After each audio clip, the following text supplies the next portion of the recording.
Hey there, you're listening to the Girls Talking Life podcast, and I'm your host, Johanna. If you're like me, you love time with friends. I always leave feeling encouraged, inspired to try something different, or I've learned something new. So why not continue to grow even when we can't be with our girlfriends?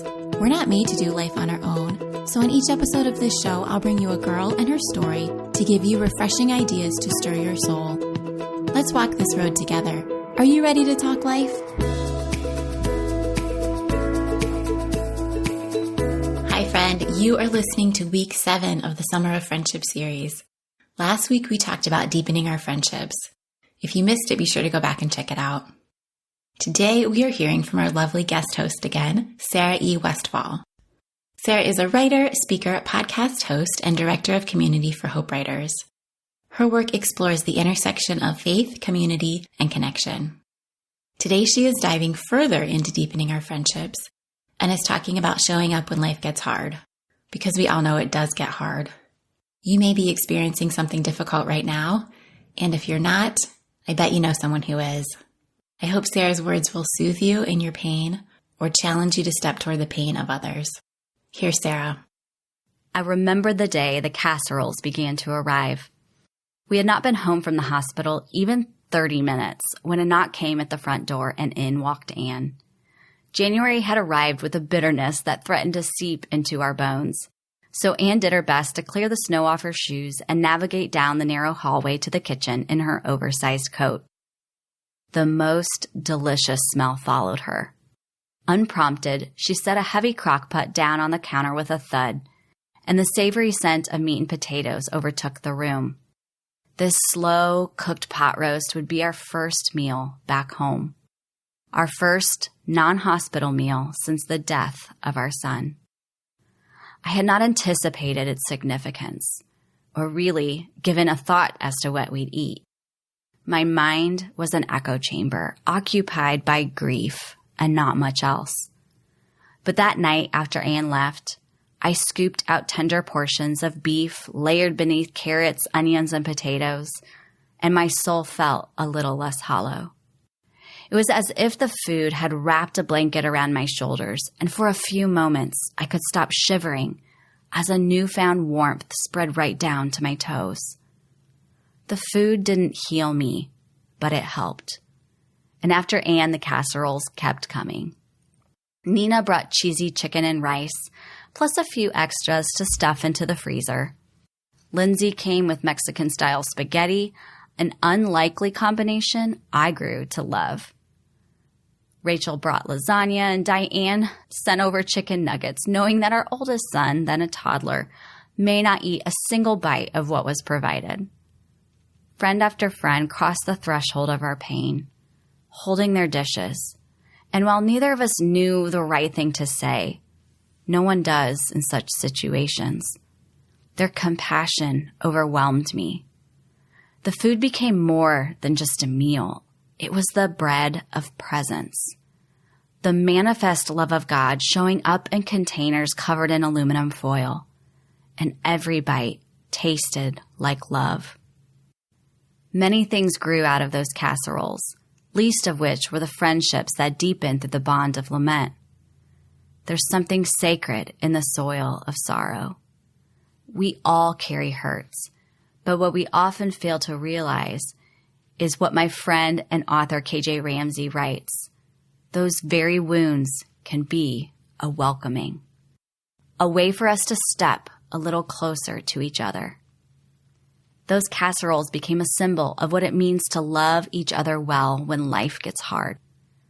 They taught me how things like tears and awkward silence, pot roast and plates of cookies can help us find our shared humanity, even when we do not have the words to make things well. Because being a good friend isn't about taking away the pain, but being willing to sit in it.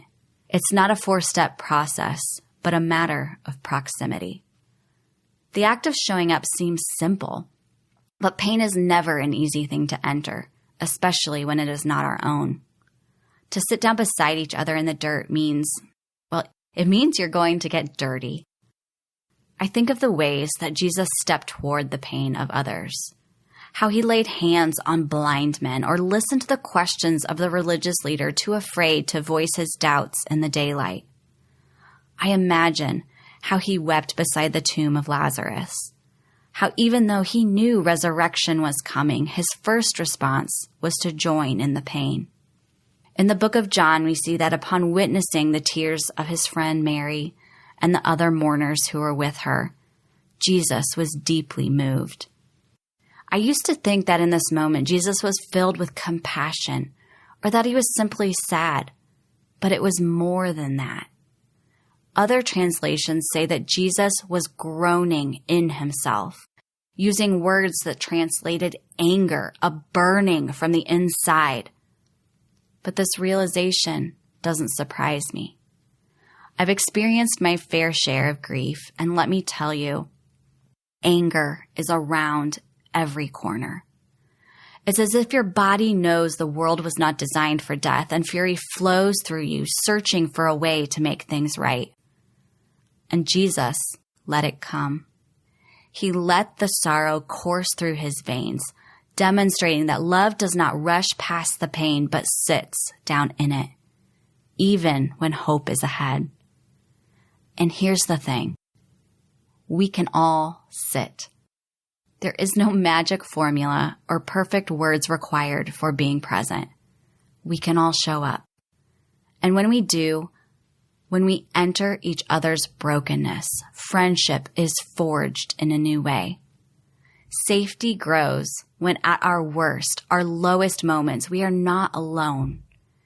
When others see what we so often try to keep hidden, and then they stay, we breathe differently, less restrained.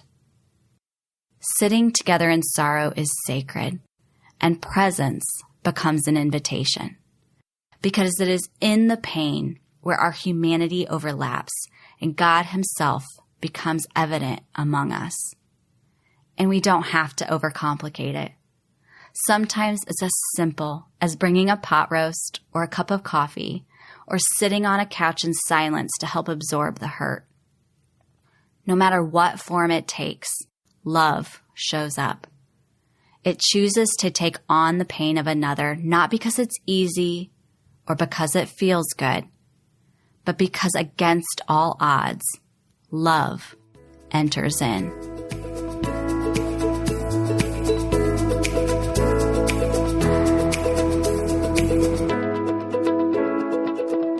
I hope you enjoyed that. Sarah so beautifully shared a part of her story and challenged me in the best way. Take the casserole. Make the phone call. Sit with your friends. There is no magic formula, she said. We can all show up. Sarah will be back in a few weeks for one last episode. But if you'd like to connect with her in the meantime, find her at sarahewestfall.com and sign up for her weekly newsletter, The Shelf, for more of her poetic words on faith and belonging.